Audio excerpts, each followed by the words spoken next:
Welcome to Make Things That Matter, the podcast where we explore impactful products and the cultures that create them. I'm your host, Andrew Scottsko, and if I'm doing my job well, each episode of this show will help you to do meaningful work, make things that make things better, and have a great experience doing it. My guest in this conversation is Teresa Torres. Now, Teresa is one of the top product coaches in the world, and she's one of the people who has most impacted how I think about creating and bringing things into the world. Teresa teaches a structured and sustainable approach to creative work that infuses all of the creative decisions along the way with customer input. She's coached hundreds of teams of all sizes all over the world. She's also the author of the newly released book, Continuous Discovery Habits, which I think of as the missing operator's manual for product teams. But more broadly, I actually consider her book to be a must-read for anyone doing creative work, whether or not you work on a product team in technology. And the reason I say that is because the framework that she created and that we discussed in this conversation, it's really not about products at all. It's about critical thinking. It's about decision making. It's about problem solving in a world that is always changing and is irreducibly complex. The genius of Teresa's approach is that she's discovered a simple set of habits that are a foundation you can adopt in your work to increase the odds that all of the bets you're making pay off. In this conversation, we talk about all things product discovery, yes, but we talked about so much more, like how to increase your sense of agency and overcome the obstacles that get in your way to becoming more creative and prolific in your work. We talk about career strategy and about how to choose opportunities that are the right fit for you. And we also talk about how do we balance the unsolvable built-in tensions inherent to doing creative work. So with all that, it's such a privilege to bring you Teresa Torres. I hope you enjoy this conversation as much as I did. Teresa, first of all, congratulations. What a week. Thanks for coming and spending a little bit of time with me this week. How are you? Yeah, thanks for having me. I'm excited. It's been a really fun week. My book launched on Wednesday, and I have been neurotically following Twitter and LinkedIn because there's so much enthusiasm. It's been a ton of fun to just watch it. People get excited to receive their books and share their feedback and ask their questions. And after a year and a half of a ton of work, I'm getting to sort of just enjoy the response, which is great. I'm curious, it feels like there's always a moment when I talk to authors where they knew they'd made it. Like they're like, oh my God, it's really happening. And there's just this wave of relief and excitement. Was there one of those moments for you? Yes and no. So obviously when you put a thing in the world, you're worried about are people going to be receptive to it? And I did have a really great moment on Wednesday where Marty Kagan emailed me. And he was like, hey, I know this is your first book and you might already know this, but this is the sales number to watch. And he sent me my Amazon sales rank number. And he was like, I just want to give you some context for this number. To break 10,000 is amazing. And to break under 2,000 is unheard of. And at that point, I was at 1,393. Oh, wow. And so he was congratulating me. And then by the end of the day, I ended at 324. Wow. Which is unbelievable, right? Of all books on Amazon, right? All books on Amazon. And then, of course, he qualified it. He's like, all books get a big bump on day one. So you want to see where you end up over the next whatever. And I was like, I don't care. I'm just going to enjoy it. Not now, Marty. Yeah. So it's that's been really incredible. The enthusiasm and just people's willingness to go out and buy it on day one. And actually I sold more books on day two than I did on day one. So that's it's phenomenal. It's a little bit scary still because people have to read the book. And then I think that's really where I'm going to hear from people and all the problems are going to come out. And I've already heard from somebody that asked a really good clarifying question about my interview advice. And I'm like, oh man, I'm going to have to write a blog post about that. All right. Okay. All right. We'll have to bring that back up here in a little bit when we get really into the meat of the book. But we're going to spend a lot of time talking about the book and applying and all that. But I actually want to jump back in time and get a little bit more of your personal story. So obviously, I've taken all of your courses and training, so I'm very familiar with your work. What I was interested to find out was that you talk about this in the book, was you had this sort of bit of a rude awakening when you came out of college and went into the real world with, this very human-centered lens. And I guess I have a two-part question. Is the first one was, I had never heard of this term symbolic systems, which is what you studied in school. And it sounded fascinating. And I was just curious, you could tell me what was that and how did what drew you to it? Because it's clearly influenced your whole journey. I'll start with what is symbolic systems, and then I'll share sort of how I ended up there. So symbolic systems, a lot of schools have cognitive science programs, right? So cognitive science is how does the human brain process information?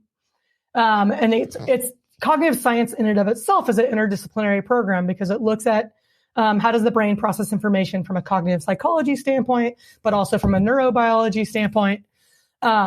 at Stanford, symbolic systems is sort of their version of cognitive science, but it's broader than how does the brain process information. It's how does brains or machines process information. So that's where symbolic systems comes from, right? So the brain and computers are systems that process symbols. So they're symbolic systems. And it's really broader than that. So it draws from computer science, linguistics, philosophy, and then psychology. And actually in recent years, they've integrated more of that sort of neurobiology as well. So that is fascinating. Yeah. So that's what symbolic systems is. I actually had never heard of symbolic systems when I arrived. I came into Stanford as a chemistry major. I actually wanted to be an immunologist because I grew up in the late 80s, early 90s was sort of my high school years. That was the height of the AIDS epidemic. I was super fascinated by viruses. I was kind of a science nerd. I wanted to be an immunologist. So I came into Stanford as a chemistry major. And then I did my first 4-hour lab and I was like, hell no, this is not what I want to do. Done. So I liked the intellectual side of science, but I didn't actually really like the lab work doing side of science. And I figured that out pretty early on. So then I was like, okay, now what? And I had been I had already gotten into computers and had some exposure to programming before getting to college. And thanks to my dad. And I didn't really want to just be a computer science major because I was just a little more of a sort of heady academic nerd than that. Like I wanted more of the less applied and more of the intellectual side. You want more theory. And that does a disservice to Stanford because their computer science department is not just applied. It's actually one of the most phenomenal theory programs as well. But I had ran into a couple of people that were symbolic systems majors at the time and just learned about all the different things it pulled from, and it just blew my mind. And I was like, yep, this is for me. Yeah, that's super interesting. Yeah, like I had to Google it right before this conversation, and I saw this thing, I don't know if it was a press release or whatever, something on the Stanford site talking about, this incredibly interdisciplinary program talking about how, computers and the mind and language all integrate. And I was just like, this makes sense for Teresa. I get that now. Yeah. It's funny. I've actually done 2 degrees and both have been really interdisciplinary programs. And I actually feel like that lens of looking at the same type of problem from multiple disciplines has been a really influential part of how I think about the world. And I think it even shows up in my product discovery philosophy of I don't really care that you're the product manager and you're the designer and you're the engineer. Like we all need to tackle this problem from all 3 perspectives and blur those boundaries. And I mean, that's how real life works, right? We want to put clear boundaries on things, but they're not that clear. Yeah, life's a little fuzzier and more complex than that as I increasingly learn. Yeah. It's funny you say that because that is something that really stands out to me about your work compared to, relative to all the other people in the product world or really, frankly, people out there who are creating frameworks for just about anything. Usually it's very, I don't know, I'm going to say procedural, almost maybe a little bit formulaic, like, oh, here's your cookie cutter. And you clearly went the other way and you said, no, I'm going to go upstream of that problem. And I'm going to tell you how to collaboratively think about this stuff, about solving problems at all. And I think it's almost like you have this product management framework, but it's almost like your Trojan horse for a critical thinking and decision making way of living. Yeah, I mean, that is exactly right. In fact, I would argue I don't have a product management framework. I have a problem solving, decision making, critical thinking framework that happens to apply really well to product management. And I think that really are my core interests is how do we make good decisions? How do we solve hard problems? How do we be good, strong, critical thinkers? And a lot of the primary sources that I relied upon are not product management sources, right? Like I talk a lot about Decisive by Chip and Dan Heath. And they did a phenomenal job of summarizing decision-making research. And I talk a lot about Anders Ericsson and deliberate practice and how do we develop our craft and hone our skill. And I talk a lot about John Dewey, which I realize nobody else is going to read because he's a really hard 19th century philosopher who wrote in a very academic he wrote a 150-page book called How We Think. And it took me, a voracious reader, 15 hours to read that book. Ooh, right? So It took a huge investment. But to me, it was worth it because a lot of that book gets at the heart of what does it mean to be a good, strong, critical thinker? So what I love about this is that I'm willing to do that work. I nerd out on that. I'm super curious. I love all the research. And then it's really fun to try to translate that to okay, I realize most people are never going to read how we think. But it's this really formative, important work that could help us be better at what we do. And so I want to play that role. I want to help bring that to more people. Yeah, you really seem to have a gift as I'm going to say a translator between things. Like, again, you're sort of bridging that theory and application gap, but in a very translational way for people, which is a real gift. Yeah, thank you. That's actually one of my goals is I think that industry has really strong strengths and that we move fast and we experiment and we try a lot of things. But sometimes we forget that like academics actually can contribute to our world too, because they're doing slower, more reliable research. And sometimes like industry guesses over and over and over again, and we guess too many times because we could have just taken inspiration from like, hey, what can we learn from the research? And like there's a reason that strong bases of theory can cut down your experimental time. Yeah. And I couldn't be an academic, I don't think, because maybe like when I'm ready to retire, because it's just too slow and I don't want to wait 10 years before I have any impact whatsoever. But I also don't want to ignore that world because it's just so rich and there's so much we can draw from and learn from. There's an example in the book that's coming to mind right now that we can probably use as a pivot point into diving into the material in the book. I remember there was an example you gave in there, and I believe you were citing research, more updated goal setting and goal theory research by Locke and Latham, that kind of contradicted what most people think about with the ever-present SMART goals and about how that might break down in the way the real world works. And I was hoping you could talk a little bit about that. Yeah, I already ruffled some feathers with a few of my reviewers with this feedback. It's kind of counter to what a lot of people think. So let's break this down a little bit. So a lot of people think, in order for an empowered product team to do good work, they need a big, hairy, audacious goal, right? Good old BHAG. Yeah, and then it needs to be SMART, right? So it needs to be a specific number. It needs to be measurable. So we're talking about things like, with the OKR model we hear about. You should set it aggressively enough that you're getting 60 to 70% of the way there. Okay. Sure. So there is a lot of goal setting research that does show that if you set a big challenging goal, people will perform more. However, most of that research was conducted in really simple task environments. So think about like somebody cranking a widget on an assembly line, right? This is where a big, hard, motivating goal gives you a little bit of purpose beyond just crank this widget. Right? The challenge is most of us don't work in that really simple task environment. We work on hard, complex tasks. And so what we've been seeing in the last 10 to 20 years is that there's a lot more people starting to ask, does this same research hold up when we're talking about teams that work on hard problems? And the answer is only sometimes. So if you're a team and you have a complex task and you have a successful strategy for how to tackle that task, then that same hard, challenging goal is motivating, right? It's just like cranking the widget. You know what you need to do. There's more complexity there, but you have a strategy for how to go after it. If you're starting with a goal and it's completely unknown and you still need to identify the strategies, then the research, it's still early, but the research is starting to suggest that big, challenging goal is actually more problematic than it is helpful. And it's because we don't want you running hard after something until we know that you've identified the right strategy to get there. So it's a little bit like you have to find the path to run on before you can run hard down the path. And so what I advise in the book, the way that I translate this to product work is if you're working on an outcome for the very first time and you have no idea what's going to move that outcome, you don't want to run as fast as you can. You actually want to slow down, try a lot of different things until you start to find the strategies that are going to work. And then once you can identify those strategies, then you can set that big aggressive goal. So I encourage teams to set sort of a learning goal in the beginning, and then set a performing goal once they've started to identify the strategies that work. And the reason why I got pushback on this is that some people interpret learning goal as like, just go off and do research and we'll see what you find. But that's not what I mean. Like I put in the book, really the learning goal should be go map out the opportunity space. Take some time to figure out what's your strategy for reaching this outcome? And I do think when a team works on an outcome for the very first time, we need to give them a little bit of leeway to do that. And that doesn't have to be a whole quarter. Like I never want to see a team go a whole quarter without shipping something, but they do need a little bit of runway to get behind it and say, okay, how am I going to reach this outcome?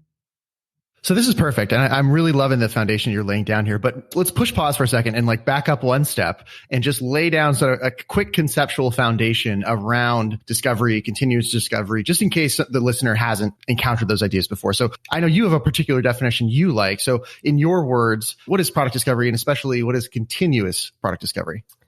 Yeah, so product discovery, it's a little bit of jargon, but I actually think it's helpful jargon. So a product team is responsible for shipping a product that creates value for the customer and for the business, right? That's their job. In doing that, there's two sets of activities that they're doing. They're making decisions about what to build. We call that discovery. And then they're writing code, shipping code, maintaining code, all the work that's required to support a production quality product. We call that delivery. I think the reason why that distinction has become so powerful is because a lot of companies hyper-focus on delivery. We underemphasize discovery. But really, discovery is, I think, if not equally important, more important, right? If we build the wrong things, it doesn't really matter. It doesn't really matter how well it's written. So we're seeing a bigger and bigger emphasis on discovery. Now, a lot of business still works from a project mindset where we kick off a project, we do some research, we go build it, we ship it, we hope it's the right thing. And then after we ship it, we find out it's not the right thing. Or really late in the process, before we build it, we learn it's not the right thing and it's too late to kind of adapt and adjust. So building on this, discovery is the decisions we're making about what to build. Continuous discovery is how do we continuously get feedback from our customers while we're making all of those decisions, so that we don't just get the big decisions right, but we get all the daily and weekly decisions right as well. So my definition is continuous discovery is at a minimum weekly touch points with customers by the team building the product, where they're conducting small research activities in pursuit of a clear desired outcome. That's beautiful. Thank you for making it so clear. And I really like the at minimum once a week, by the way, because I think a lot of people think, oh, once a week, we're good. But it's like, well, the best teams are doing a lot more than that. And if you're competing with them, you might want to rethink your goal. So talk to me a little bit about what the keystone habit here. You've identified one habit that really unlocks this whole situation. Yeah. And this is, there's no science behind this. So I can't say I've proven this, but this is just from observation of working with many, many, many teams. Continuous discovery can feel overwhelming. There's all these things that we should be doing. We should be talking to our customers. We should be testing our assumptions. We should be A/B testing. We should be usability testing. And a lot of teams get really quickly overwhelmed with where do we start? And what I've observed is that teams that just talk to their customers every week, they literally do one interview a week, start to naturally do those other things. And the reason for this is that as product people, when we're not talking to our customers, we spend all of our time thinking about our products. We start to feel like, oh, we know exactly what we need to build. And if we don't have this feedback loop where we're constantly talking to our customers, we start to deviate. So our customers think about our product one way, and the less time we spend with them, we start to think about our product different from our customers. And so just having this weekly cadence of customer interactions helps to pull us back and see where we're deviating. And the more awareness we have around oh, I'm actually thinking about this different from you, the more we start to realize oh, I should test this idea. I should prototype this. Oh, I'm making this assumption. Maybe I should see if that's right. And so just starting with go talk to a customer every week will help pull you in the direction of doing all these other things. Yeah, I really like that because it gives people one clear place to start. And that is so helpful when someone's trying to take on a big new change, or at least what feels like a big new change, even though in reality, it can be much more lightweight, which is fantastic. As we said just a few minutes ago, this is really a critical thinking, decision-making, problem-solving framework that just happens to fit really, really well with the nature of building things and putting them in the world. Talk to me a little bit about how this framework looks differently in different contexts. Yeah, so the framework was really developed in a lot of different contexts. So I've worked with teeny tiny startups where there's just two founders, and I've worked with really large multinational companies where they have hundreds of thousands of employees. I've worked in a variety of industries. I've worked with teams that are B2B, B2C, B2B2C, every combination you could possibly imagine. All the letters. Right? Yeah, all the letters. And it's really held up really well in all those contexts. And again, I think it's because it's really grounded in problem solving and decision making. There's tweaks you have to make, right? Depending on who your audience is, it's going to change how you recruit them. Depending on your iteration cycles, it's going to influence how you test your assumptions. What's nice about digital products, particularly web-based digital products, we can get changes live really fast. If you're on-prem software, that's not the case. If you're hardware, that's not the case. Mm-hmm. So we got to be more creative about how we test our assumptions, but I don't think the process changes. In fact, I'm going to go broader than just product. I teach a course at Northwestern University as part of their learning and organizational change program in their School of Education and Social Policy. Most of the students in that program are either people that are consultants from the Big Four consulting firms, or they're HR practitioners working on challenges like employee engagement or creating and sharing knowledge in an organization. And we teach the exact same process. So if you're an HR person and you're working on employee engagement, we teach you to set an outcome, right? And increase the satisfaction of employees at the company. Then we teach you to go out and interview current employees about what's the current state and to map out the opportunity space. And then your solutions are not going to be products. They're probably going to be programs and initiatives, but it's still the same exact process. They take their solution ideas, they break them up into underlying assumptions, they quickly attest them. And we've had to make very few adaptations to the curriculum to make it work in that context. And most of the adaptations are just language changes. So we don't talk about testing with your users. We talk about testing with your employees or with your constituents. But there's not big substantial changes. It's the exact same process. That's actually fantastic. So have you found, I'm just curious, have you found anywhere it didn't work? There is a specific stage where it works. Like, Andrew, I know you and I have had this conversation quite a bit about, like, if I'm a brand new company, I don't have a product yet, how do I start with this? Mm-hmm. And so I do think that there's some sort of prerequisites that have to be in place before you kick off this sort of discovery process. And that's the two things that I want to see in place. Is you have to have a clear definition of your who. So if it's a product, what customer segment are you going after? If it's an internal company challenge, it's what employee segment or what employee group are you going after? And you have to have a clear idea of the value proposition.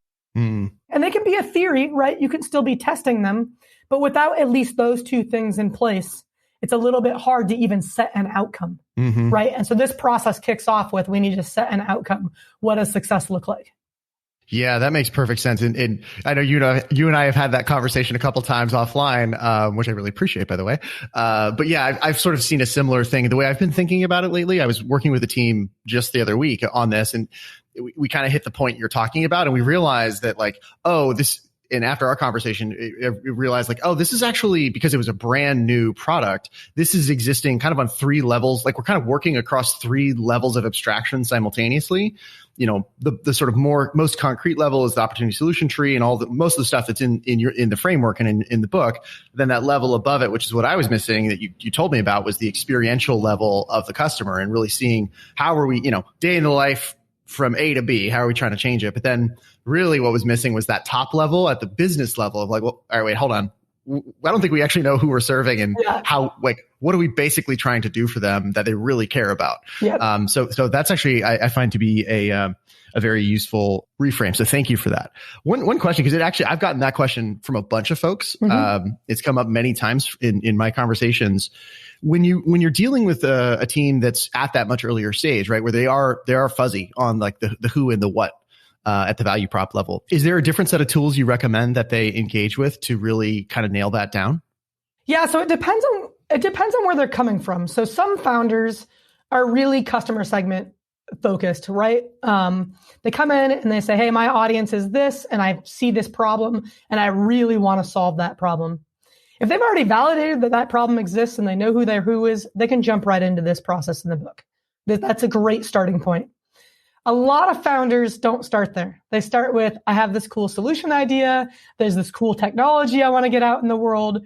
And it's a little bit like a solution looking for a problem to solve, right?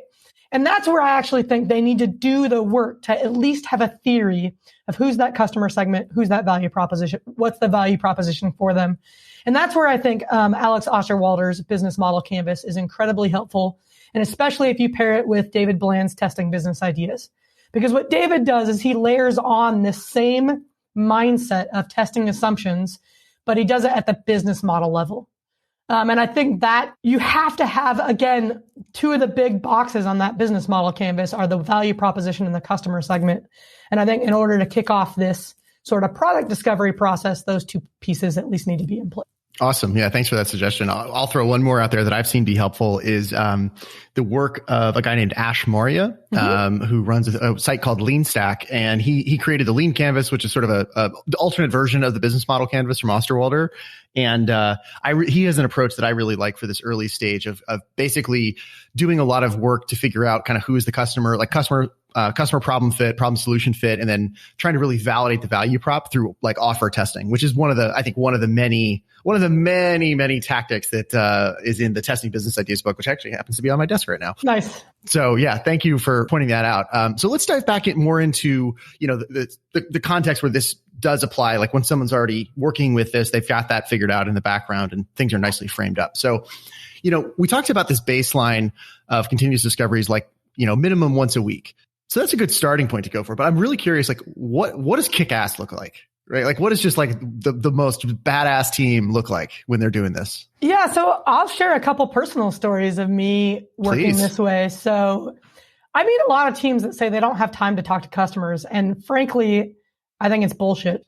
Like it rubs me the wrong way because here's the deal. I was a startup CEO of a company that was in the recruiting space during the economic downturn. So let's just talk about a company in crisis, right? Yeah. I was a first-time CEO. We had two sides to our business. We sold recruiting software to employers and we ran online communities for universities. Let's talk about the economic environment of this company during a downturn. Employers were no longer hiring. They could care less about recruiting software. Universities were seeing their endowments shrink or their state budgets shrink. And they really like engaging alumni is a nice to have. So guess where we went? Out the door. So we were a company in crisis. As a CEO of a small company, I was our only salesperson. I had been our head of product, so I was now our only product person. We did have a designer. We had to lay off most of our customer support people, so I was also our account managers and our customer support. I was doing 7 jobs. Oof. In this environment, I still talked to one of our customers on both sides of our marketplace every single day. Every day. And we had 2 different types of customers, right? I had to talk to our universities that we were selling to, and I had to talk to our employers. And the reason why I did that was because I felt like it was the only way I could figure out how to make this company work, right? I was really fortunate. I was introduced to human-centered design as a 20-year-old. It is part of the way that I think about the world. And in a crisis, that is what I fall back to. I'm just going to go and spend time with my customers and figure out, like, how can I provide any kind of value to them whatsoever, given this crazy environment that we're in. So when I hear an individual contributor, product manager say, I don't have time, I don't have a lot of sympathy for that. Like, I get that you don't know what this looks like and you've never done it before. Your problem is not time. And so it's just that you've never... So what's their problem? They've just never seen what it looks like. They don't know where to start. And that's my goal with this book, was to give you a literally step-by-step guide of like, here's how you can get started. Because I think the real problem is that enough places don't work this way, that the vast majority of people have never seen what good looks like. So it's less about, I don't have time, and it's just more about, I don't know how to get started. Yeah, I don't know what to do. Yeah. That is such a great point because I will say, I went through the entire book already. It's fantastic. And as someone who had already engaged with all of your material, I still learn new things. So For whoever you are listening to this thing, go get her book right now. It's really, really good. You mentioned that you got some clarifying questions and pushback about the way you talk about interviewing in the book. And I was hoping you could expand on that a little bit. What's shifted there? Yeah. So one of the things that I recommend in the book, and we teach this in our continuous interviewing course, is to keep the interview grounded in a specific story. The goal for this is to increase the reliability about what you're hearing. So if I say, Andrew, tell me about your experience on Netflix, that's a speculative question. You're going to have an answer for me. You're going to tell me a lot of interesting things. And I'm going to feel like I'm getting insights. But what you tell me isn't necessarily going to match your actual behavior. And it's not because you're trying to be deceptive or you're lying to me. It's just because our cognitive biases come into play. Right? So the answer that your brain conjures up doesn't necessarily match your behavior in reality. So what I want to do instead is I want to say, Andrew, tell me about the last time you watched Netflix. and I want to listen for your experience, right? So that's in the book, and that's a tactic that I teach. In the anti-pattern section of that book, I wrote, an anti-pattern is to ask who, what, why, how questions, because those are speculative questions that lead to unreliable feedback. That's not entirely true. So when I wrote that, what I meant was, I don't want to start the interview by saying, Andrew, what device do you watch on? Who do you watch with? Where do you watch? These are all speculative questions. I can ask those questions in the context of a specific story. So if I say, tell me about the last time you watched Netflix, it's perfectly fine as you tell the story for me to say, oh, where were you? Or what device were you on? And I didn't specifically clarify that in that anti-pattern. I think earlier in the chapter, I do give an example of that. But that is something I can further clarify. Yeah, for sure. So one of the questions, or actually a couple of questions that came up when I was getting ready for this interview from folks in the community and in the audience they were sort of confidence questions. Yeah. I'll put it this way, like how do you know, and they had a bunch of versions of this, but they were all kind of asking a confidence type of question of like, well, how do you know when, for example, you've identified your customer segment properly, or you've identified the right opportunities, or, you've got the right tree, so to speak. Yeah. Like, there was sort of a lot of this kind of question in the background. They're going like, am I there? Am I not? Am I there? Am I not? I think the answer is you don't.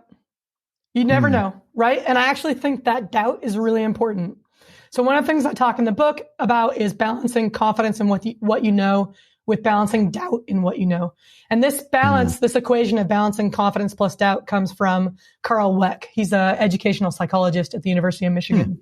And he actually defines wisdom as the balance of having confidence in what you know and doubting what you know. Right? Because if we just have confidence in what we know, we're going to charge after it and we're going to miss all our blind spots. But if we only doubt what we know, we're not going to act. Right? And so we actually need to balance those two things. And so how do you know when your tree is right? You don't. How do you know when you pick the right opportunity? You don't. How do you know when you have the right solution? Even if you release the solution and all your customers love it, you still don't know if it's right. You're still going to iterate on it. You're still going to get feedback that there's problems. Right? And so I actually think it's less about like this, how do I know when I'm done, is a little bit of this waterfall process, check the box mindset. It's like, how do I know when I can move to the next step? I want to reframe that. It's not a next step. You're always doing all the things. So a good continuous discovery team, their opportunity solution tree, top to bottom, is always evolving all the time.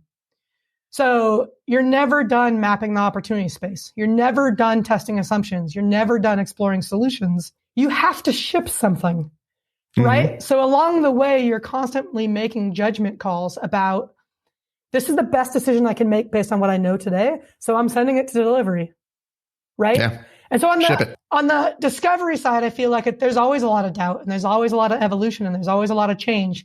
And then periodically we're pulling things, the best thing we can to build and ship.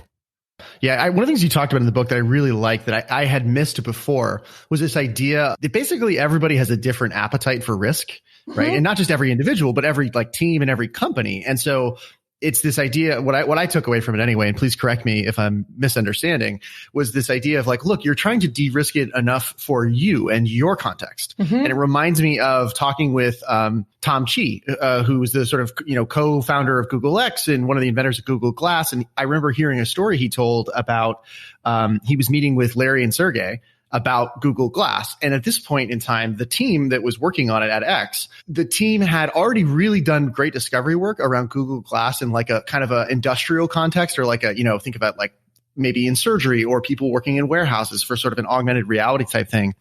And it was a really good opportunity. They could probably crush it. It'd be a several $100 million a year business. And Larry and Sergey were like, nope, too small. Yeah. And so they were like, nope, roll the hard six, like go after the crazy big thing, because for them, that was like, that's where their risk appetite was. And I was just like, oh, wow, like it's all relative. It is all relative, right? Like if you work at Facebook and their motto is move fast and break things, you don't need to test all of your assumptions. You need to ship something quickly. It doesn't mean they don't do discovery, and it doesn't mean they don't test some assumptions, right? But the number of assumptions and the amount of discovery they're going to do before they deliver is much smaller than a company that, say, is owned by a private equity firm that's more concerned about exploiting what exists than about exploring new innovative solutions. And so every organizational context already sets an appetite for risk. And then within that, every team has an appetite for risk. And even within that, every individual has an appetite for risk. And honestly, your boss's appetite for risk is going to have a big influence on how much discovery you have to do. So a lot of people ask this question, how do I know when I'm ready to build something? Mm-hmm. It's a judgment call. And it's a judgment call based on your context.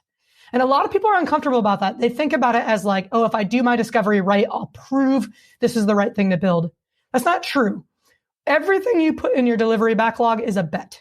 Always. 100% of the time, what you put in your delivery backlog is a bet. If you do discovery well, you will make better bets. That's it. But they're still bets. There's still risk. Yeah. Reminds me of another great book, by the way, on a lot that I think is great for product people and relevant to what we're talking about here is all of Annie Duke's work on thinking in bets. And I can't remember the name of the follow-up sort of workbook, but it's excellent stuff for anybody who wants to, go deeper on thinking about bets and deciding things this way. It's a great follow-on to Teresa's book. Annie Duke books are a great example of drawing from decision-making literature rather than just product management literature. Yeah, I found her work really changed how I thought about bets. And I was like, oh, this is, I'm not shipping a thing, I'm placing a bet. Okay, how big of a bet do I want to place? Like, what do I think the expected value is? What are the, all of the stuff she teaches. So one of the things that I love about her book is that when you disagree with someone, to fall back on this, like, do you want to bet? So I love playing with this idea, and actually my partner and I have started doing this, where like we'll be discussing something in the news, and we'll disagree, and it will just turn into, well, do you want to bet? And this comes from the thinking in bets idea, right? Because it's like as soon as you frame it as do you want to bet, your evaluation brain kicks in. Like, do I really want to bet? And we did this last year. So when COVID hit, I started to freak out about the impact of COVID on my business, because a lot of companies immediately cut their training budgets, right? And so we saw training drop to zero almost overnight. And there was about 6 weeks where I was totally freaked out. And my partner kept saying, I think you're going to have the best year you've ever had. Like, you're going to figure it out. You're so good at experimenting. It's going to be fine. And of course, I was in panic mode and like, no, it's going to be the worst year ever. Yeah. I'm going to have to let my employee go. It's going to be awful. And he said, do you want to bet? And we bet on it, and we bet a really nice steak dinner at a high-end restaurant. And what was great for me was I was either going to have the best year of for my business, or I was going to get a really nice steak dinner. So of course I said, yes, I want to bet. I lost the bet. Okay, good. I'm so glad you did. And I was perfectly okay losing that bet. And then while we were at that steak dinner, he said, so are we renewing the bet? And I have not yet decided if we're renewing the bet. Okay. TBD.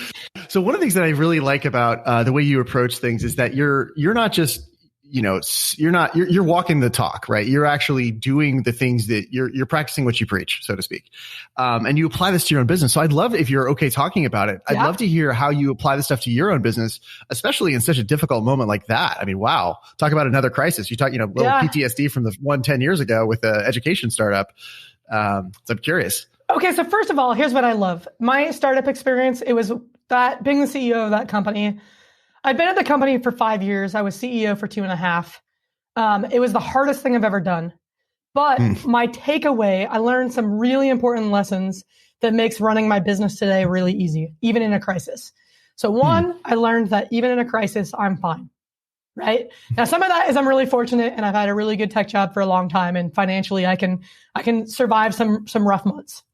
So that's the first thing, is that like even in the middle of a horrible crisis, I personally am still fine. Like, I can keep my head. It's going to be okay. The other thing is that like you talk about how I walk my talk. That's because this book is who I am. Right? Like, it really is an expression of who I am. It's how I think. A lot of these frameworks and tools were me externalizing how I intuitively thought about things. And of course, I learned from peers, and I borrowed things, and you'll see like some of David Bland's work is in there, and some of Jeff Patton's work is in there.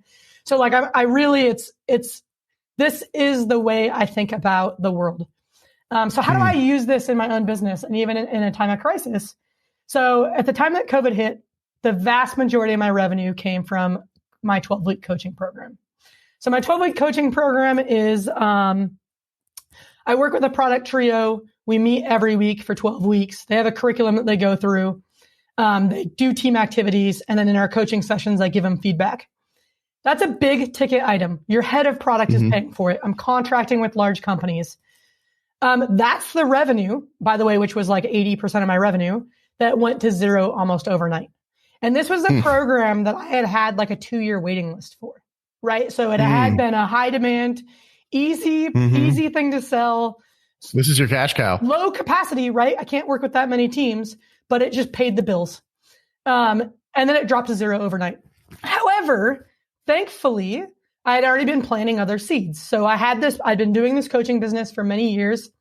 I also have a popular blog, Product Talk, and I was hearing from lots of individuals, and they would email me and say something like, I really love your content. I want to learn from you. My company's never going to invest in coaching.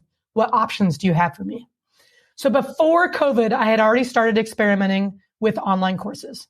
I had already started experimenting with in-person workshops, trying to meet the need of the individual who wasn't going to work at a company where they were going to invest in coaching. And so in 3 years before COVID started, I launched the continuous interviewing course. And I already had 3 years of experience in the online course business. And what did that look like and how did that work?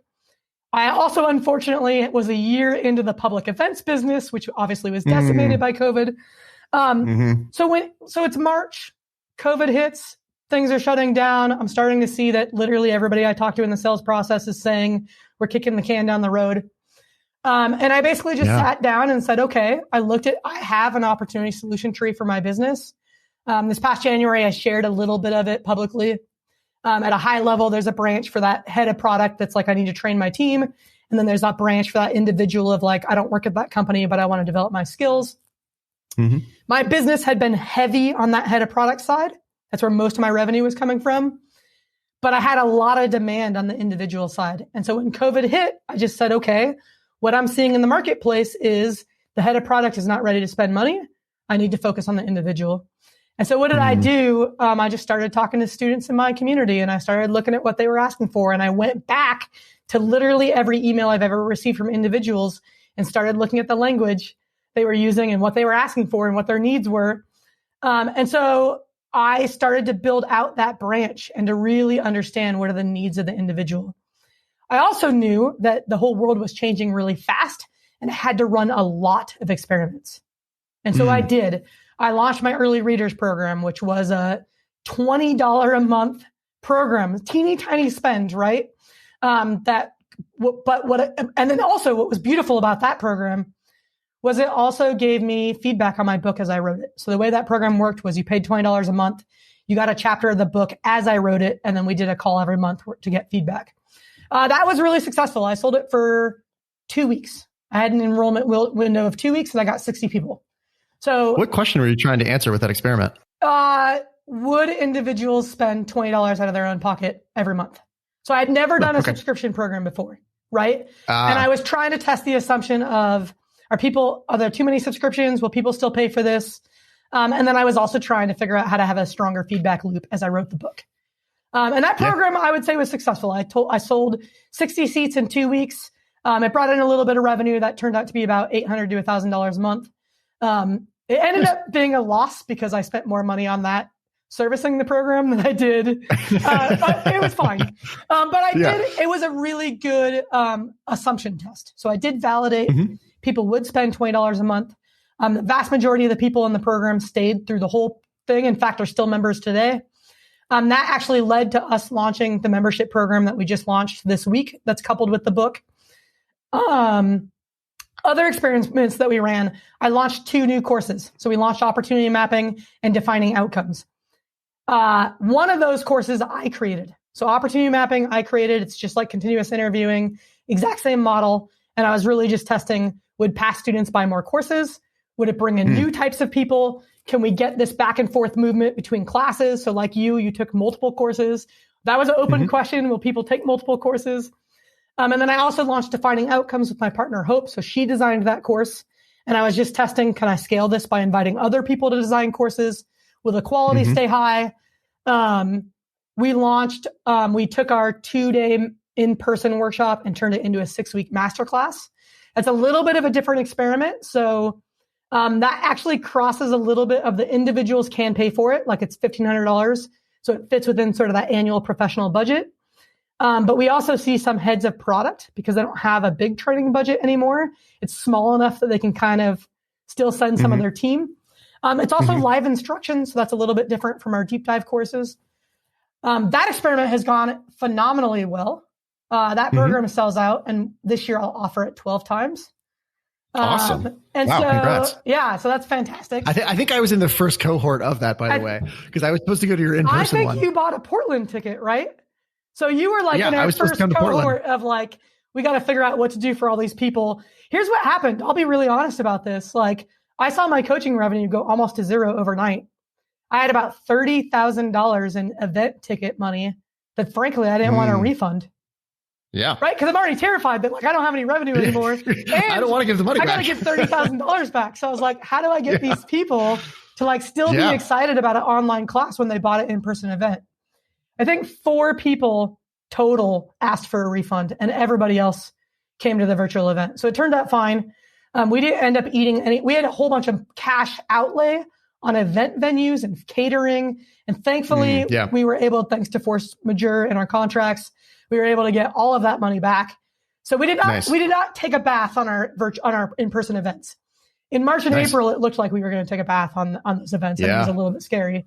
Yeah. I mean, I'll say actually from the student side, I found it actually to be almost a better experience in some ways, having it be distributed over time that way, because it gave me time between sessions to like sit with the materials, let it kind of percolate in my mind. And I actually found it to be, I felt like at the end of it, I had a better grasp on it than if I had just done like drink from the fire hose for 2 days. Yeah. So I'll share, we're not going back to in-person ever. Oh, okay. And the reason why is a lot. Well, first of all, we limit it to 20 people. Our in-person events, we had to do 40 because we're paying for event venues and food scales. Sure. And it's hard to do small in-person events. We can limit it to 20, which means I get to know every single student in the class, which is way more fun for me. We support it with a Slack community so that people can ask questions in between. So literally everybody's questions can get answered. We see better learning outcomes because you're learning over time. I think it's a much better program online. So we're actually not going back to in-person events. We might for corporate events. So I teach all of our public events. Hope, my partner, teaches all of our corporate events. Companies want in-person events. So we might go back to in-person there. Right.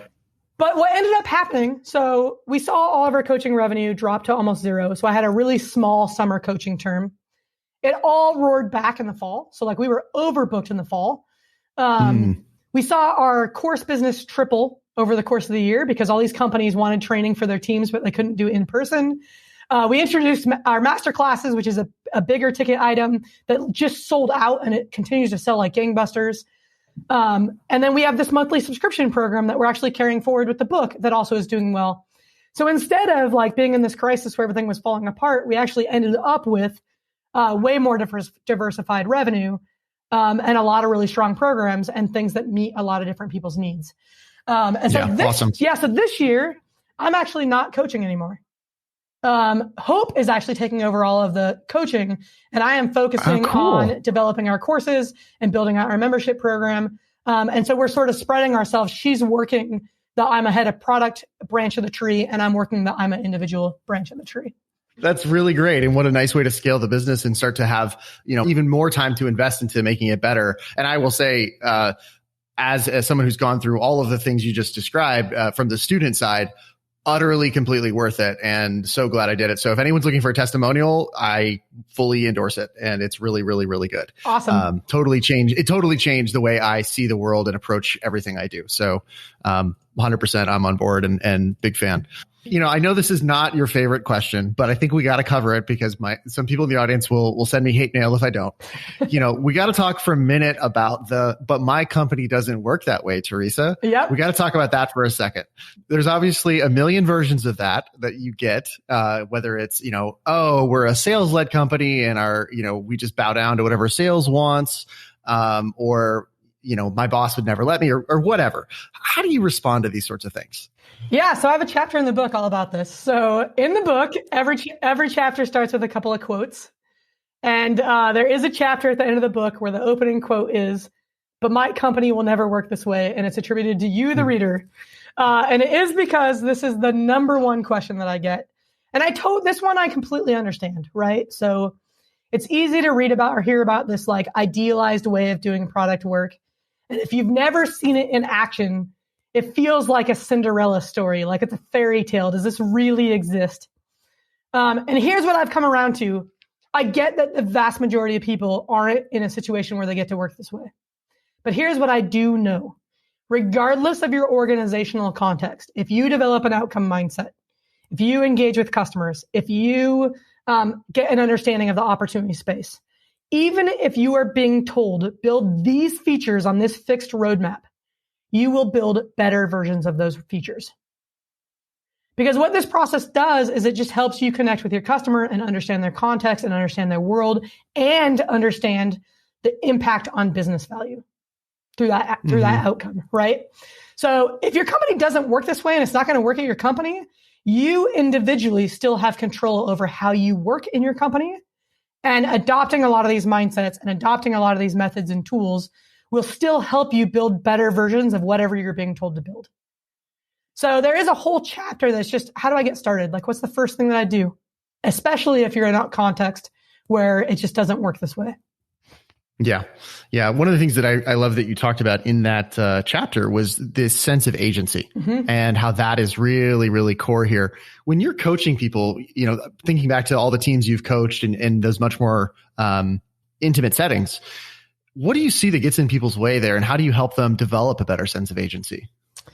Yeah. So one, it's really sad that this is the case, but a lot of people are in meetings from 8 a.m. till 6 p.m. Like they literally are. And then some of them are double booked and triple booked. Like they just don't have time to do real work. So one of the things that I encourage people to do is just sit down with a printout of your week and a red pen and start Xing through those meetings. You do not need to be in the vast majority of those meetings. This is hard. You actually have to set your ego aside a little bit. Product people want to be in those meetings because they want to feel like they're important and they're part of every decision.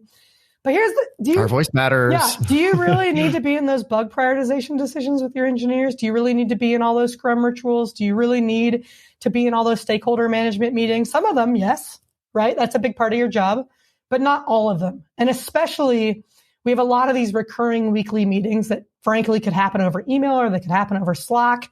You could just hear a summary of it. So I think the first thing is take back some of your day.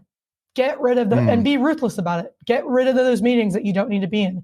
Replace them with emails, replace them with Slack conversations, replace them with Confluence pages, however your company works. So that's the first thing, is just gotta get rid of all the useless meetings. And that sounds scary to people. They don't think it's really within their control. And this is where you got to rock the boat a little bit. Just how about don't show up one day and see what happens? Right? Don't get fired. Don't get fired. Use your best judgment, but rock the boat a little bit. Maybe you got to email someone and say, hey, is it okay if I skip it this week? Do that. Yeah. Do that. Don't skip your one-on-one with your boss. Yeah. Do it a couple times and maybe then remove it from your calendar. So that's the first thing, is really you got to create some space for yourself, and not just discovery space, but thinking space. Like, you're not doing your job well if you're in meetings at 10 hours a day. Like, that's just the reality. So that's the first thing. I think from there, it's just some people have real big challenges talking to customers. And they let perfect be the enemy of good. So they're like, they like want to go to their sales team and ask permission and like have somebody set it up for them. And they run into organizational obstacles and they can't do that. And I just go, hey, look, your customers are doctors. Do you know any doctors? Right. And they're always, they're like, yes, I know a doctor. Cool. Why don't you just start by talking to that doctor? Oh, well, they don't use our product. I'm like, okay, but your product is a badge that lets them unlock a workstation. Even if they don't use your product, do you think they do use a badge to unlock a workstation? Because they're a doctor, like they do that. It's a thing. So talk to them, right? And so that's a little bit of it, of like, you can find somebody to talk to. Even if you have to reach out on your LinkedIn network, even if they're not a customer, even if it's not perfect, start somewhere. And here's the thing, like, you talk to the first person, you're gonna be like, hey, do you know other people like you I can talk to?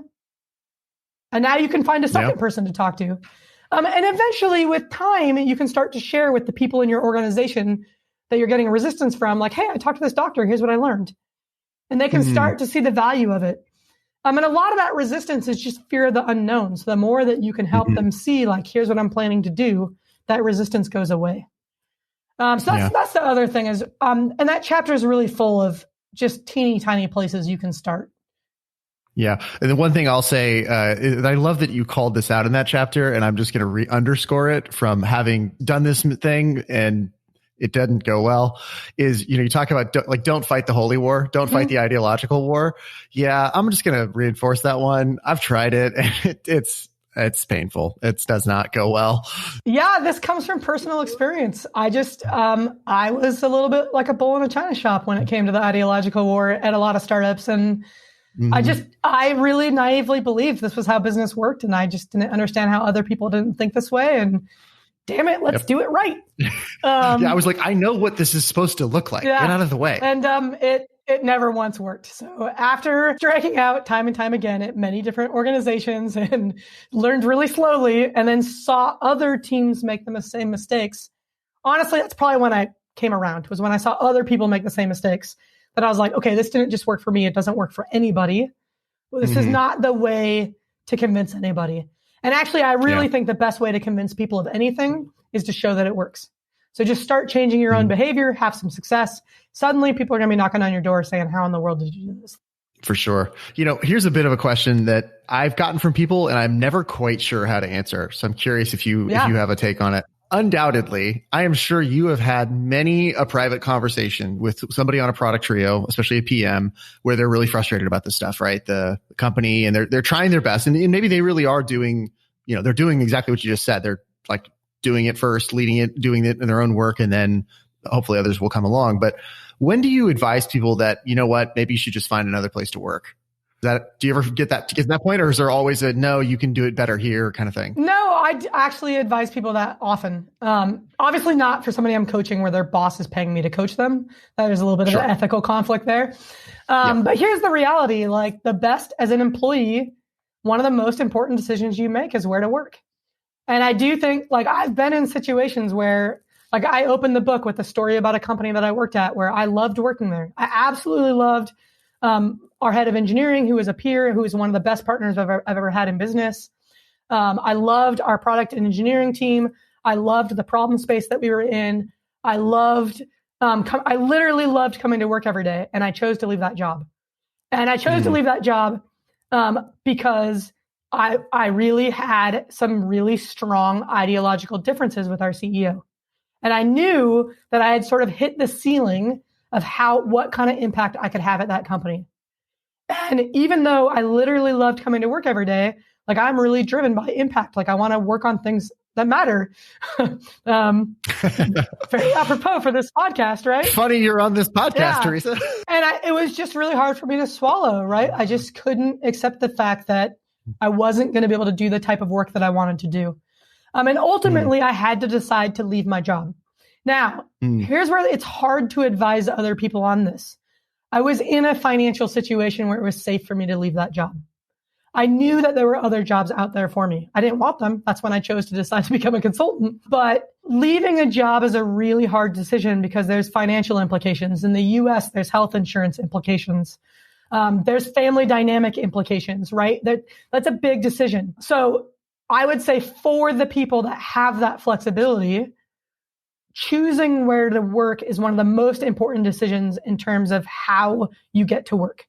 And I'll say it's not just choosing where, it's choosing who you're going to work for. Because I get this question all the time. Who are the best companies to work for if I want to work this way? That's the wrong question. There are no companies where 100% of teams work this way. We're just not there yet, right? The better question is, who are the bosses that will give me this space and empower me to work this way? And so really, it's about doing that homework and learning. Everybody's on a journey trying to get here, right? And so it's who are the people that are further along in that journey. And it's not who are the companies, it's who are the bosses. Totally. And I'm going to selfishly plug an article I wrote to help you figure what questions to ask to figure this out, by the way. So I'll link to this in the show notes.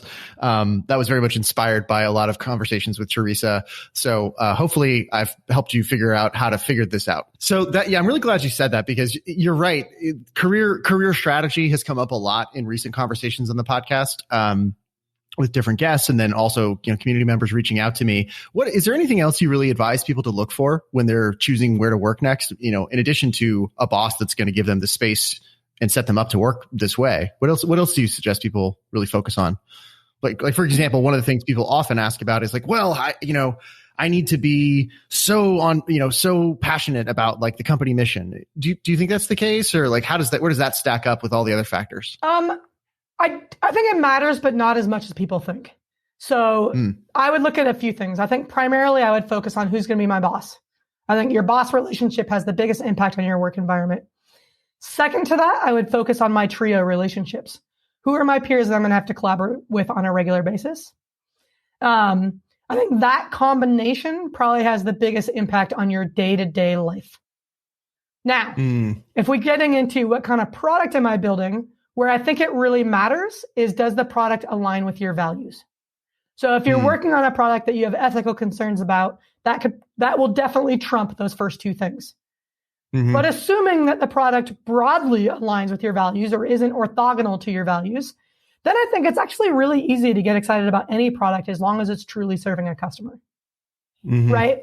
So I've worked on I didn't think I would care about recruiting, and I worked at 2 different recruiting companies, and I got to learn that recruiting, helping a company hire the right people, is actually a really fascinating, hard challenge, and it has a really big impact on people's lives, right? Like where we work and how we make that match is really meaningful. And especially at my last company, we were helping college students find their first job out of school. That's an amazing problem space because those kids don't have any idea how to find a job. And I would not have thought going in, oh, here's a space I'm really passionate about. But all it took was conversations with people who were really struggling to find a good fit, either both on the hiring side or on the job seeking side. And suddenly this is a really rich opportunity space to get excited about. Yeah, I'm so glad you said that because it matches a hunch I had, which is that you can get excited about almost anything, assuming, and this is a big if, you can close the feedback loop to the humans. Like if you can find a way to close the feedback loop to the person or people who are positively impacted by what you're doing, I think we're all wired to help. Yeah. And I think that will be intrinsically motivating when you can see that. Even, so as a coach, I don't always get to, it's a little bit dicey about like, what types of teams do I work with? Are they working on products that align with my values? If there's a company that doesn't align with my values at all, like I've turned down working with tobacco companies. I've never had the opportunity to work with the military. If I did, I would have some big questions about, is that really what I wanted to do? But I have worked with some companies that are kind of in a gray area. So I'll give an example. I spent a couple of years coaching product teams at a company, I'm not going to say who, that was working on products that involved selling your location data. And so their core business gave them access to a lot of location data, and they were looking at, hey, here's an asset. How do we productize it? And they weren't outright doing anything unethical. Their customers in their first business knew that they were collecting location data. They were incentivizing them. They were rewarding them in exchange for that data. But as I worked with those teams and saw to the degree how that data is being used, it was really uncomfortable, right? And so my role as a coach, here's what I can do. I can encourage those teams to test ethical assumptions, right? And so it's not that I don't want to work with those companies, because I can still have an impact on the work that they're doing. And I actually think those are the companies that need to be doing really good discovery so they don't end up on the New York Times front page about the unethical things that they're doing.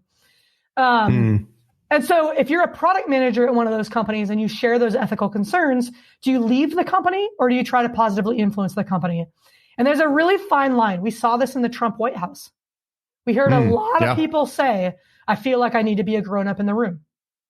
And we heard a lot of people say I could no longer be a part of this, right? Yeah. That's a really fine line, and I think it's an individual choice. I think some people forget to ask, what are my values? Where are my line? Right? And so I think on the can you get behind the mission? I think maybe that's the wrong question. I think it's more about what are the values that matter most to me? And even if I'm not behind this mission, as long as it's not orthogonal to my values, I can probably still do good work here. Yeah, that makes a lot of sense. Thanks for sharing that. So this is fantastic, Teresa. And I want to go ahead and shift and kind of close out the conversation now with some fun rapid fire questions short questions. Your answers can be as short or long as you're feeling. Sure. So this is a bit of an odd one, but if you had to pick one thing, what would you say you know best? Oh, I don't know. It's a hard one. I know. I'm going to cheat. I'm not going to give you one thing. I'm going to say there's the academic side of me wants to say the decision-making research. The challenges is that decision-making research is always evolving. So I don't know that I can say I'm an expert in it because I don't spend my full-time life staying up on the decision-making research. But I think as far as what's influenced my work and the rock that I draw from often, I would say it's decision-making research. I think on the really pragmatic side, I would say it's really helping a team unlock this cadence. Being able to sit down with a team and see how they work and helping them find that first step of how do I get there. Cool. What is a quote that's important to you that you return to often, and what about it speaks to you? Oh man, there's this John Dewey quote that I love. People tell me the language is terrible and it's hard for them to understand.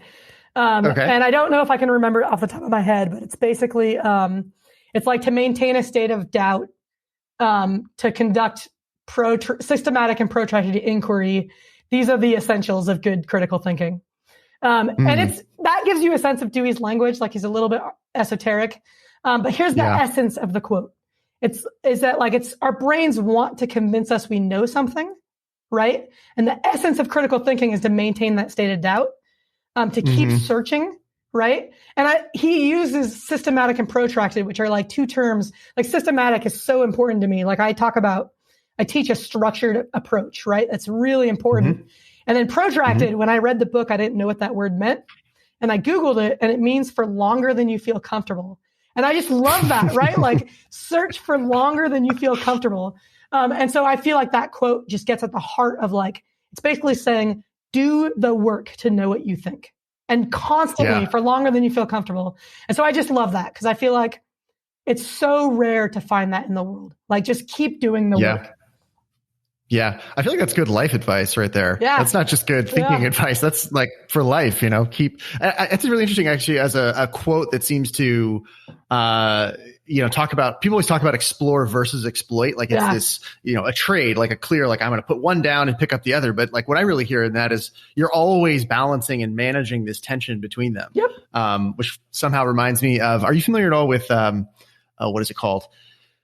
Are you familiar with, I think it's sort of a framework. I think it's also a book called Polarity Management. I know it. I have not read the book, but I'm familiar with the concept of and somebody talked about the a sign of intelligence is the ability to hold opposing ideas at the same time.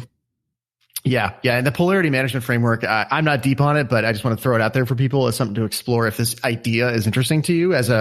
Seems from what I have heard from folks who are deep on it, it's sort of a way to approach doing this in an ongoing way, especially when you have these built-in tensions you can never resolve.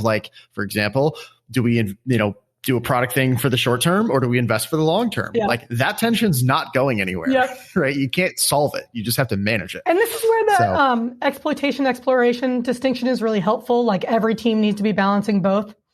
And actually in my business, this was really critical to me, right? I can exploit coaching forever and have a really nice life. But I knew that on this individual side, it was important to keep exploring. And when COVID hit, it was really critical that I had done that exploration because I had other revenue streams to rely upon. And then there's another book that has a really similar model that I also really like, which is The Alchemy of Growth, which is the Horizon model. So Horizon 1, Horizon 2, and Horizon 3. Yeah, I knew the Horizon model, but I didn't know the book. So that's interesting. I find that for most people, there is a person or a very small set of people who in their life made just a massive difference. And parents are the obvious ones people go to, but usually there's a mentor or somebody like that where you just look at them and you say, wow, that person, my life would be so different and probably worse if not for that person. And I'm curious, is there somebody like that for you that comes to mind? And what would you say you learned from them? Oh, there's many. And I'm going to go all the way back to high school. So I had two high school teachers that in fact, one of whom I wish I could just track down and send a copy of my book. So one is part of what got me super excited about science was my high school biology and chemistry teachers. So for the same teacher, oh, cool. I took biology, chemistry, and a second year of biology. Elaine Preston, I think she's currently based in Washington somewhere, just lit a fire of just inspiration around science and just exploring the world and discovering the world around us. And also really encouraged me to attend this summer science program, which was one of the first times that like her saying that to me and like identifying me as someone who should do that really helped me see like, oh, I have a gift here. Like I can stand out. And that was really formative for me. And then the other high school teacher was Harlan Walker.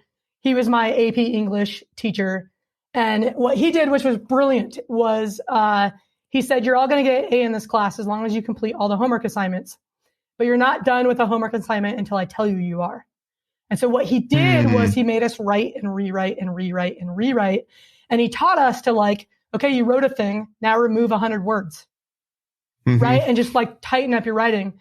And writing has been a really important part of my career. Like I think through writing. I built my brand through my blog. I've gotten a ton of feedback. Like one of the things people say is comment on is how well written the book is. And all of that comes from those sort of fundamentals I literally learned in my high school English. Like I never took a writing class in college because I placed out of it because of my AP score.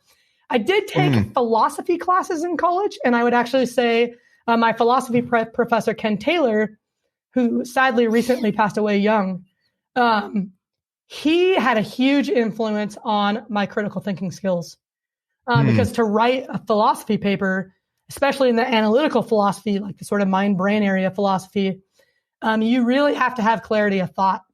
And those were classes that early on I really struggled with. And then I ended up taking 3 courses from Ken Taylor. And he has like amazing passion and enthusiasm. And same thing, just lit me up, right? Yeah, that's so fun. Yeah, super fun. And then professionally, I don't know. I've had a lot of really good coworkers. And a lot of, mostly on the engineering side, like really amazing engineers that like were curious and wanted to dig in and iterate, but there's too many of them. There's just, you know. Yeah. So big shout out to all of them. Thanks, everybody.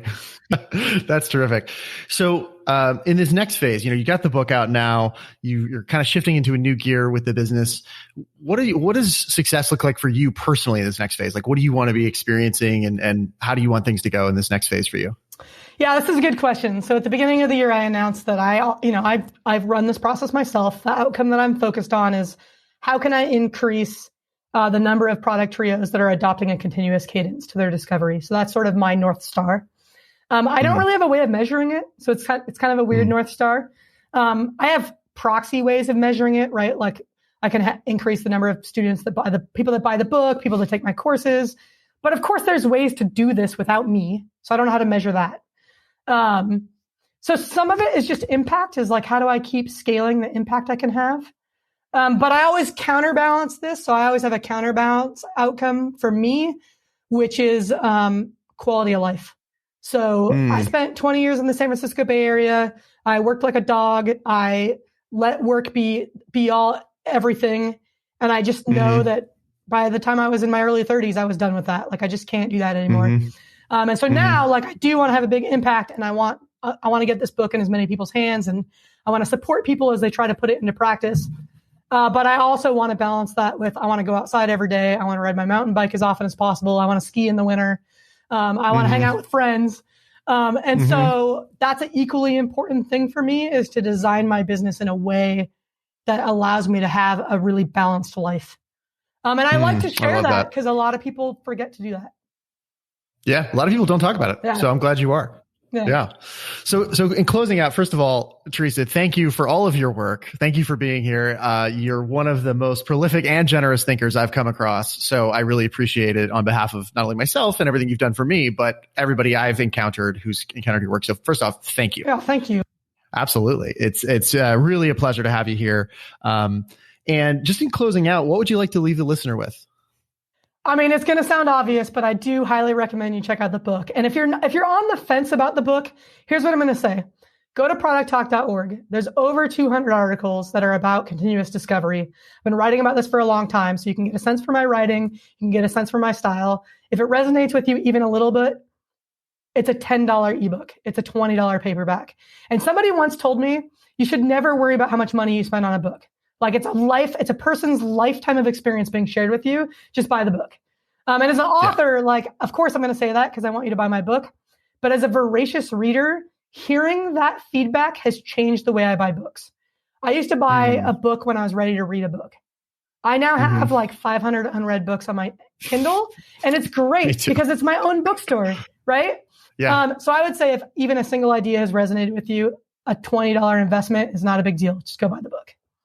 Yeah, no, I'll be a lot more blunt than that. If you're still listening to this and you haven't bought the book yet, I'm angry with you. You should go do it right now. And then I'll add a second thing to that is that I know it's really hard for people to apply what they learned in a book, right? It's really hard to go from like, how do I connect this with the way that I work? Which is why we are doing a ton of things to help you bridge that gap. And the easiest one is we have a membership program that's literally $19 a month. You can cancel it whenever you want. We don't spam you. It's just meant to come join our community, come learn from each other, get help putting it into practice. There you go. Well, dear listener, if you are interested in these topics, you would be well served to do everything she just said. And I highly recommend it because I already did that too. And I will tell you it's worth it. So Teresa, again, thank you so much for being here. If people want to follow up with you, connect with you, where would you send them to? Anywhere you'd recommend they check out besides the book, of course? Yeah. So obviously the blog, I share my email address right on the Get in Touch page. I'm also on Twitter. So feel free to reach out to me on Twitter. I will say I get so many LinkedIn messages that's probably not the best way to reach out to me because I just frankly can't keep up with it. But Twitter or email through my blog is a great way to reach out. Right on. Well, we will link to all that in the show notes. Well, Teresa, again, thanks so much. And congratulations on not only the book launch, but on writing a really, really good book. Thank you, Andrew. And thanks for having me and helping me get the word out. Absolutely. A real pleasure. So have a great rest of the day. Thanks for listening. If you enjoyed this, I'd be so grateful if you could do me a favor and take about 25 seconds to leave a rating and review on Apple Podcasts. That helps me reach way more listeners, and it also helps me bring you more great guests. As always, please feel free to reach out to me anytime at connect@makethingsthatmatter.com. And until next time, my friends, leave them better than you found them. See you out there.